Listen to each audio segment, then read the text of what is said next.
అక్కడ TDP versus Janasena కూటమిలో రెండు ప్రధాన పార్టీల మధ్య ఆధిపత్య పోరు ఏపీ వ్యాప్తంగా చాలా నియోజకవర్గాల్లో సాగుతోంది. ఉమ్మడి విశాఖ జిల్లాలో అదే తీరుంది.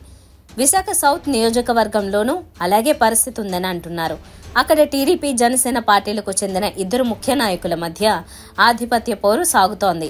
ఫలితంగా ఉత్తరాంధ్ర ఇలవేలుపు అయిన శ్రీ కనక మహాలక్ష్మి అమ్మవారి మార్గశిర మాసోత్సవ వేడుకలకు సంబంధించి ఉత్సవ కమిటీని కూడా దేవాదాయ శాఖ వేయలేని స్థితి ఏర్పడింది అంటున్నారు. ఈ ఇద్దరు వైసీపీలోనే దాదాపుగా ఎన్నికల ముందు వరకు ఉన్నారు. ఈ ఇద్దరిలో ఒకరైన వంశీకృష్ణ శ్రీనివాస్ జనసేనలో చేరి ఎమ్మెల్యే టికెట్ సంపాదించి శాసనసభ్యుడు అయ్యారు. రెండవ వారు సీతంరాజు సుధాకర్. ఆయన టీడీపీలో చేరి ఎమ్మెల్యే టికెట్ కోరినా పొత్తుల కారణంగా కుదరలేదు. పార్టీ ఆయనను సౌత్ కి టీడీపీ ఇన్ఛార్జిగా చేసింది. ఆయనకు ఇటీవల నామినేటెడ్ పదవి దక్కింది. దాంతో ఆయన తన అధికార హవా చూపిస్తున్నారు. అమ్మవారి ఉత్సవాలకు సంబంధించి పేర్లనన్నీ టీడీపీ వారితోనే నింపి ఆయన జాబితా ఇచ్చారు.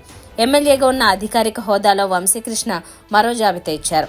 దాంతో ఎవరిది ఓకే చేస్తే ఏమొస్తుందో అని ఉత్సవ కమిటీనే వేయకుండా ఈసారి అమ్మవారి పండుగను జరిపిస్తున్నారు.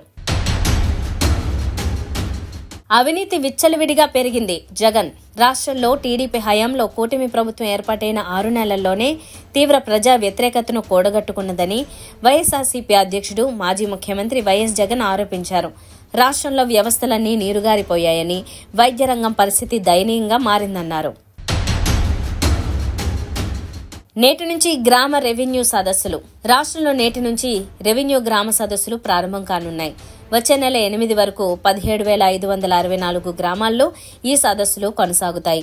భూముల రికార్డులను అప్డేట్ చేసేందుకు ఈ సదస్సులు నిర్వహిస్తున్నారు. తెలంగాణలో 3 ఈఎస్ఐ ఆసుపత్రులు. తెలంగాణలో 3 ఈఎస్ఐ ఆసుపత్రులను ఏర్పాటు చేయనున్నట్లు కేంద్ర సహాయ మంత్రి శోభా కరంద్లాజే వెల్లడించారు. రామగుండం, రంగారెడ్డి జిల్లా శంషాబాద్ లో 100 పడకలు, మహబూబ్ నగర్ లో 100 పడకలకు ఆసుపత్రులను అప్గ్రేడ్ చేసేందుకు ప్రణాళికలు రూపొందిస్తున్నామన్నారు. రేపు హైదరాబాద్ కి BJP chief JP Nadda, BJP జాతీయ అధ్యక్షుడు జేపీ నడ్డా రేపు హైదరాబాద్ వస్తున్నారు. సరూర్ నగర్ స్టేడియంలో జరిగే బహిరంగ సభలో ఆయన పాల్గొంటారు.